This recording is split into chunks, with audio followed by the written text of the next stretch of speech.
All right, let's settle one of the biggest debates in the fitness world once and for all: keto versus low fat. Which one is the ultimate diet when you're trying to get absolutely shredded, but without losing all that muscle you've worked so hard for? We're about to find out. I mean, this is it, right? This is the million-dollar question for anyone who lifts. You've spent hours, months, years in the gym building your strength, building your physique. The absolute last thing you want is for your cutting phase to just melt away all that progress. It's a really tricky balancing act, and today, we're going to see which of these dietary titans can walk that tightrope. So here's our fight card for today. First up, we'll introduce the contenders, Team Keto and Team Low Fat. Then we've got 3 big rounds. Round 1 is the weigh-in. We're talking pure fat loss. Round 2, maybe the most important one, is all about muscle and strength, and we'll finish with a final health check. After all that, we'll help you build your own winning game plan. Okay, let's get a proper introduction to our two competitors. Now, from the outside, they both look like ways to lose weight, sure. But when you pop the hood, you see they run on completely different engines, using totally different fuel sources to power your body and your workouts. It's actually kind of wild how opposite these two approaches are.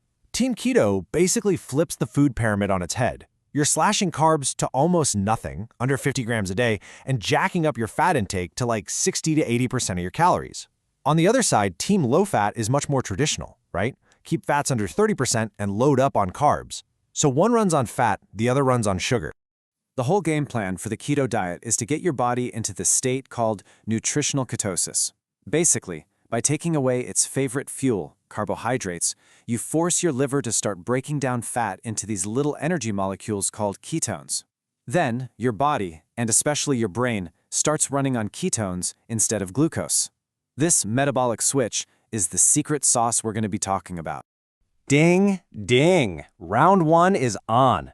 Let's get right to the result that most people are chasing first. What happens on the scale? Which one of these diets is going to make those numbers drop faster? Let's see what the research says. And wow, this slide right here tells a huge story. This data is from a 24-week randomized controlled trial. That's the gold standard of research, folks. The low-carb keto group lost, on average, 12.9% of their body weight. The low-fat group? 6.7%. That is nearly double the weight loss for the keto crew. So when it comes to just shedding pounds, keto comes out swinging hard. So what's going on here? Why is keto so good at this? Well, it's not just one thing. First off, all that fat is super satiating, which is just a fancy way of saying it makes you feel full, and for longer. Second, it tanks your appetite-driving hormones like insulin and ghrelin. And third, the ketones themselves seem to send signals to your brain that say, hey, we're not hungry, so you just naturally eat less. It's that simple. So, the verdict for round 1 is crystal clear. If we're talking about pure weight loss and dropping fat mass, especially in the short to medium term, Team Keto takes this round hands down. But a cut isn't just about losing weight, is it? It's about what kind of weight you lose. And that brings us to the main event, round 2, muscle and strength. This is what really matters to us. Can you get lean while staying strong, or even getting stronger? This round could be the decider. Now, to be fair, let's start with some common ground. The research is pretty clear. If your only goal is to lower your body fat percentage while you're lifting weights, you know what? Both of these diets will work. You can get leaner on either one. But getting lean and getting strong are two very different things. And bam, this is where the script totally flips. A 2024 study put lifters on both of these diets for 15 weeks, and the results were just shocking. The high-carb, low-fat group got significantly stronger. Their max strength went up. The keto group, their maximal strength actually went down. That is a massive deal for anyone who takes their performance seriously.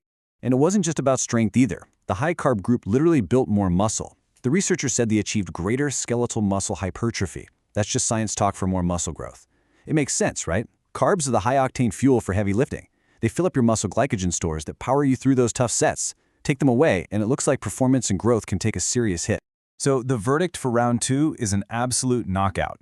If your number one goal is holding on to or even building strength and muscle while you cut, the evidence is overwhelming. You need those carbs. Team Low Fat, or maybe we should call it Team High Carb, takes this round by a landslide. Okay, so we're tied, 1-1. Keto took the win for weight loss, but low fat came roaring back with the win for muscle and strength. So let's go to the final round, the health check. It's time to look past the scale and the squat rack and see what these diets are doing to your insides. This is where things get a little complicated. It's not a simple win for either side. Check this out. Keto is an absolute monster when it comes to raising your HDL, that's the good cholesterol, and for crushing your triglycerides. That's awesome for your metabolic health. But the low-fat diet is way better at lowering your LDL, the bad cholesterol, and your total cholesterol. So, which one is better really depends on what your personal blood work looks like. But the story doesn't stop there for keto. Lots of studies show it can seriously improve blood sugar control, which is huge if you're dealing with insulin resistance. It's also been shown to lower blood pressure. And maybe the coolest part, those ketone bodies seem to have an anti-inflammatory effect, which could be a massive plus for your overall health and how you recover. So the final bell rings on round 3, and the judges are calling it a split decision. There's no single winner here. Keto has some really powerful benefits for things like blood sugar and triglycerides, but a low-fat diet might be your best bet if LDL cholesterol is your main concern. The healthier diet? It really comes down to you and your individual priorities. All right, the fight is over, the rounds are done, so how do you pick your winner? It's time to take everything we've learned and build a personalized game plan. Because look, the best diet isn't the one that wins in some study. It's the one that actually works for you, for your goals, and for your body. Okay, let's make this simple. Ask yourself these 4 questions. 1. What is my absolute #1 goal? Is it hitting a new PR on my deadlift, or is it rapid fat loss and fixing my metabolic health? 2.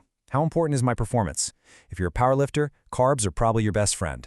3. What does my health data say? Talk to a doctor, look at your blood work, and pick the diet that helps where you need it most. And 4, and this is maybe the most important one, what can I actually stick to? The most perfect diet in the world is useless if you quit after a week. And all this talk of personalization brings us to this super exciting, cutting-edge field called nutrigenomics. This is basically the science of how your own unique DNA influences how your body responds to the food you eat. We're talking about a diet built not on general rules, but on your specific genetic code. And this isn't science fiction. Here's a real example. There's a gene called APO2. Depending on which version of this gene you have, your body might handle saturated fat completely differently. For one person, a high-fat diet could lead to more weight gain. For another person, it might have no effect at all.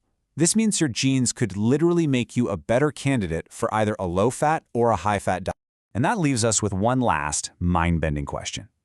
What if the perfect diet for you isn't something you can find in a study or a book, but is actually a secret blueprint hidden inside your own DNA? The future of nutrition is personal. Hey, if you got some value out of this breakdown, do me a favor and hit that like button. And definitely subscribe for more deep dives into the science of getting stronger. We'll see you in the next one.